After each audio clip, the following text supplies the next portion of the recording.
Dans cette capsule, nous allons étudier le titrage suivi par changement de couleur.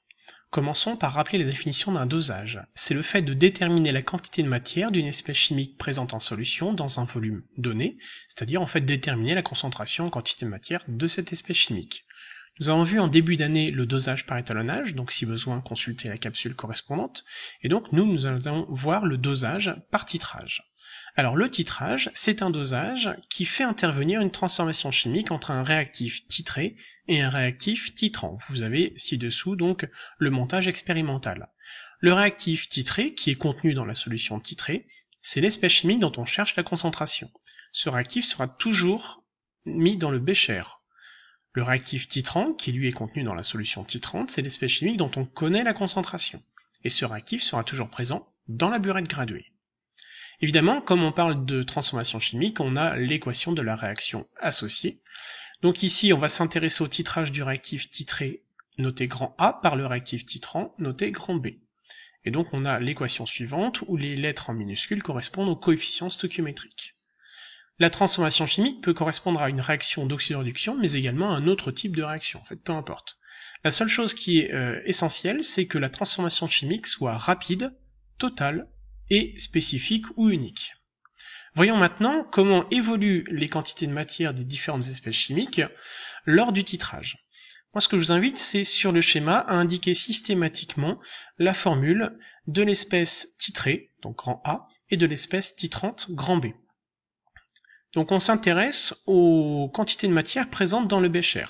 Donc lorsqu'on n'a pas encore commencé à verser la solution titrante, eh bien il n'y a pas encore d'espèce chimique B, l'espèce chimique A est à son maximum et on n'a pas encore formé de produits donc C et D.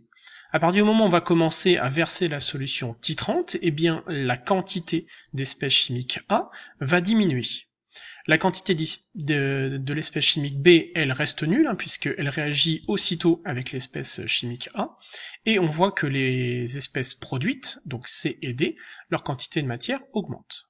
À un moment donné, il n'y a plus d'espèce chimique A, et donc forcément, quand on continue à verser l'espèce chimique B, eh bien sa quantité de matière dans le bécher augmente. Comme il n'y a plus d'espèce chimique A, la transformation chimique n'a plus lieu, donc les quantités de matière des produits, elles, restent constantes. Eh bien, ce changement de réactif limitant, c'est ce qui va nous permettre de définir l'équivalence. Et donc, le réactif titré qui est présent initialement et le réactif titrant versé à l'équivalence, eh bien, à ce moment-là, à l'équivalence, sont introduits dans les proportions stoichiométriques. Donc là, j'ai représenté en pointillé donc ce qui va déterminer l'équivalence. Avant l'équivalence, c'est le réactif titrant qui est le réactif limitant. Et après l'équivalence, c'est le réactif titré qui est le réactif limitant.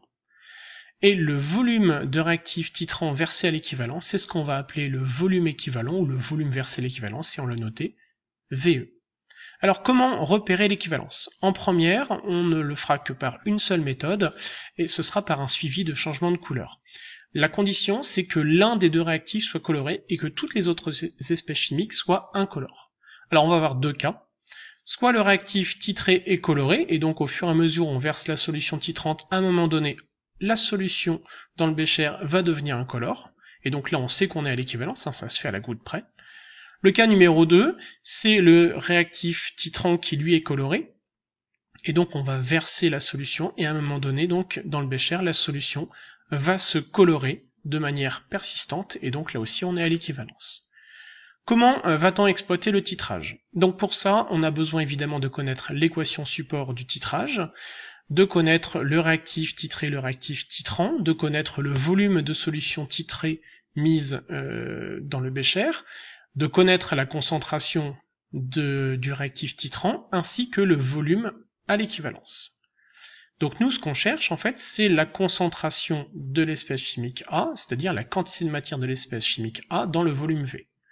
Et à l'équivalence, on va utiliser donc les coefficients stoichiométriques, la quantité initiale de l'espèce chimique A divisée par son coefficient stoichiométrique est égale à la quantité versée à l'équivalence de l'espèce chimique B divisée par son coefficient stoichiométrique. On transforme la relation et on remplace donc la quantité versée à l'équivalence de l'espèce chimique B par le produit de sa concentration par le volume à l'équivalence. Et donc ça nous permet de déterminer la quantité de matière de l'espèce chimique A.